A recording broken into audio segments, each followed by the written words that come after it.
S'agissant spécifiquement du code électoral, vous, professeur Baébé, qu'est-ce que vous reprochez à ce code exact? Alors, des choses très précises, ça j'ai aussi dit déjà, mais je vais répéter parce que c'est fondamental. J'ai 4 ou 5 choses. L'une d'elles, c'est que toutes ces choses sont de l'injustice. Première injustice, le code électoral dit, pour être député, il faut une caution de 1 million. Ok. Donc, quand l'UPC veut présenter 180 députés, il faut 180 millions. Il les prend où? Les autres partis, on sait où ils vont prendre. C'est injuste. Pour un parti qui a pour bilan avoir libéré le Cameroun de la situation la plus dégradante de l'humanité, l'esclavage, qu'est la colonisation. Vous lui empêchez parce que lui ne peut pas prendre illégalement 180 millions quelque part. Deuxième injustice. On dit, maintenant, les enveloppes de campagne. On va donner les enveloppes de campagne en fonction de la proportion de représentativité à l'Assemblée. Ok. Mais il y a un parti qui est obèse à l'Assemblée, obésité depuis 60 ans, après une grosse tricherie qui perdure. Oh non, une tricherie qui dure 60 ans devient la norme. On doit changer cette loi et remettre la même enveloppe à tous les partis qui ont fait la preuve d'être des partis. La preuve ici, avoir eu un jour, ces 20 dernières années, un député. La même chose, on doit supprimer les cautions, les 180, mais simplement pour les partis qui ont fait la preuve d'être des partis sérieux en ayant un député à l'Assemblée. Troisième, et je vais m'arrêter là. Troisième chose à corriger, on dit les hauts fonctionnaires, eux, doivent aller en mission de campagne avec la voiture de l'État, le chauffeur de l'État. Oui, regarde-moi Yves. Les ordres de mission de l'État, le carburant de l'État.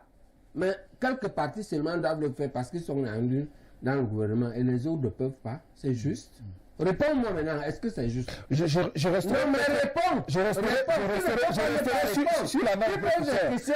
Et lorsque je te demande 3 injustices, maintenant tu veux faire qui fait comme les autres. Professeur Baébé, sur cette question, tu es un citoyen du Cameroun. Est-ce que c'est juste que on dit il faut 180 millions pour aller pour avoir ces cartes? Je vous rassure, professeur Baébé, une fois que je serai à votre place, je vais répondre à cette question. Pour le moment, je joue le rôle simplement de présentateur, de médiateur de ce programme. C'est un code. Pour qu'on soit suffisamment clair, c'est un code qui passe notamment par des mécanismes bien connus. Le code électoral. C'est un code qui passe par des mécanismes bien connus. Ces mécanismes-là, aujourd'hui, vous les connaissez. Vous avez le sentiment que c'est une bataille qui se justifie lorsque vous remettez en question ce code électoral qui je le mets en question à l'Assemblée nationale. Je t'ai cité au moins 3 articles qui doivent être changés. Mais vous savez comment on le change, non, professeur Baébé? Non. Cherchez à avoir la majorité à l'Assemblée nationale, par exemple. Comment? Par voie électorale. Par voie électorale, avec les gens, avec un code faux. Il faut casser le cercle vicieux. On veut changer un code électoral faux pour que tout le monde aille justement. Mais c'est ce code qui fait la guerre. Yves, tu es pour la guerre, tu défends la guerre. C'est à cause de ce que les séparatistes sont en brousse.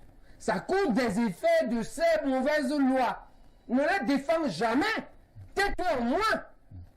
Si tu ne peux pas comprendre. Mais on ne peut pas. On dit que depuis 1956, les lois électorales sont fausses. On dit que les fonctionnaires de l'ECAM qui nous ont interdit, parce qu'ils nous ont exclus des élections, ils viennent là, il y a une mauvaise décision du MINAC. Et ils disent que pour l'UPC, ils reçoivent 2 investisseurs.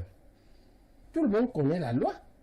Les gens de l'ECAM ils manquent de culture pour savoir qu'il y a une loi. Maintenant, la justice vient donc de décider. Regarde les conséquences. La justice a fait le succès à l'exécution. et les réquisitions à l'annulation sont en notre faveur. Menés n'étaient pas aux élections. Comment ils vont réparer ça? On parlera de votre formation politique en deuxième partie. En deuxième partie. Non, c'est pas. Je ne suis pas les questions. J'adresse des questions professeur J'adresse des questions spécifiques. Et professeur, on va y revenir. Rassurez-vous. En seconde partie, on parlera abondamment de votre formation politique. Et on doit se préparer quand vous voulez m'interroger. On sort, professeur Baïbet. On ne sort pas comme ça. Voilà, tu peux on va y revenir. Quand tu es coincé, tu cherches à sortir. Non, rassurez-moi. Que la réponse, je pose des questions. La réponse vaut quelque chose.